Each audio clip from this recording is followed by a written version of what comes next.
Hey everybody, welcome to the channel, The Town Watch. Thanks for stopping by today. My name is Josh Town, and in today's video, we're going to do a quick overview, quick peek of this very unique watch from the Electricianz line of watches. I first saw this watch and a variation of other colorways as well on Random Rob's channel, and this watch is on tour with his special Discord chat group that he has that I'm a part of. So I only have this watch for a few days, but I figured I'd show it to you here on the channel and see what you guys thought of it.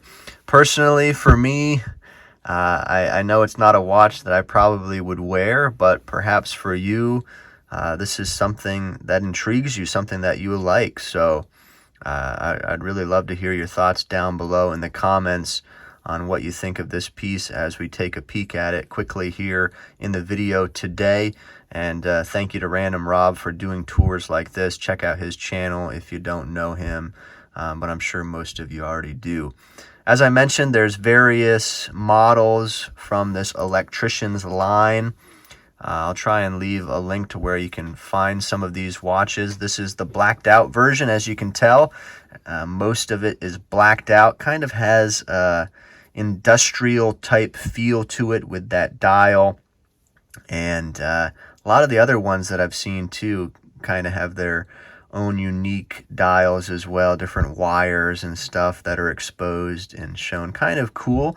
Unlike anything else you'll probably find out there in the watch world, but this one is more reserved compared to some of the others. You just get, the battery in there and some other screws and, different texturing here where, the actual time can be seen on this watch. But really a unique piece, and unlike anything I've seen out there so far.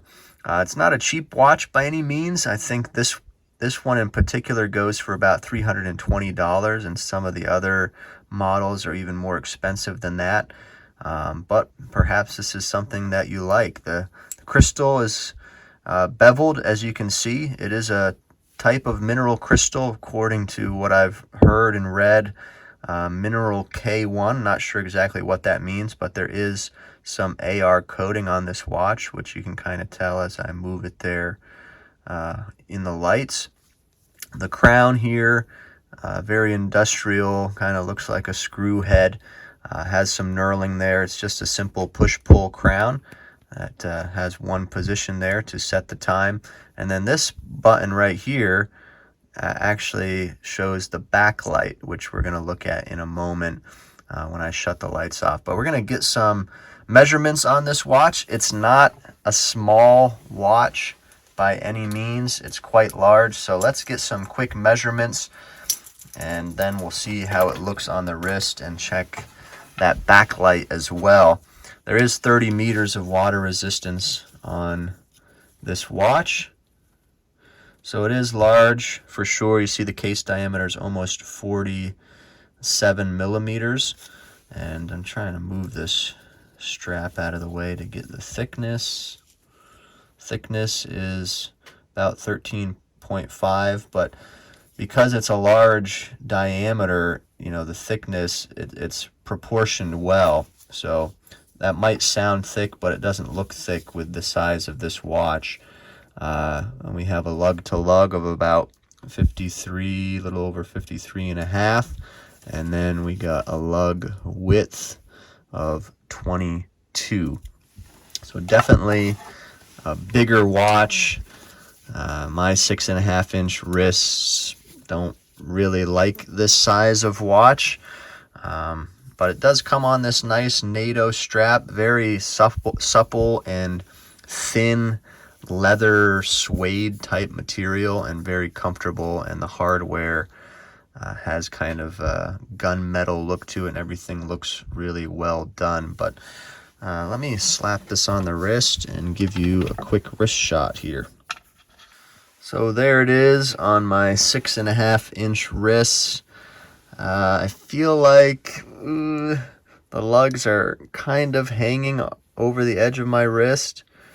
If I wanted to, maybe I could get by with this. I'm not quite sure, but there you have it for me. Let me shut the lights off and take a peek at the LED backlight on this watch. All right, got the lights off, so there is the light. Pretty cool. I believe there's 4 LEDs in there to light up the dial, and it does a good job. If you needed to read that at night, you definitely could. The only downside is that it's hard to see the hand, so maybe you couldn't read it very well, but the light works well. So there you have it, guys. Just a quick overview of this Electricianz watch. I'd really love to hear your thoughts about it. Do you like it? Do you not like it? Would you purchase something like this? Also, I forgot to mention, this case is stainless steel, but it has this let me see if I can get this right, thermo molded nylon sheath. That's what this plastic looking portion is, but the underneath the sheath is stainless steel case, so that's there to add some level of protection. It has a nice texture to it and definitely feels like it's strong. It's not some sort of cheap plastic, that is for sure. But again, very unique piece, probably not for everybody. I don't think it's for me, but again, I want to hear your thoughts down in the comments below, what you think of this watch, and go check out the website where you can find other models if you're interested. I'll leave that below. But thanks for tuning in today. If you liked this quick overview of this unique watch, please let me know by liking the video. Appreciate that very much, and appreciate you stopping by today. We'll see you next time here on the Town Watch.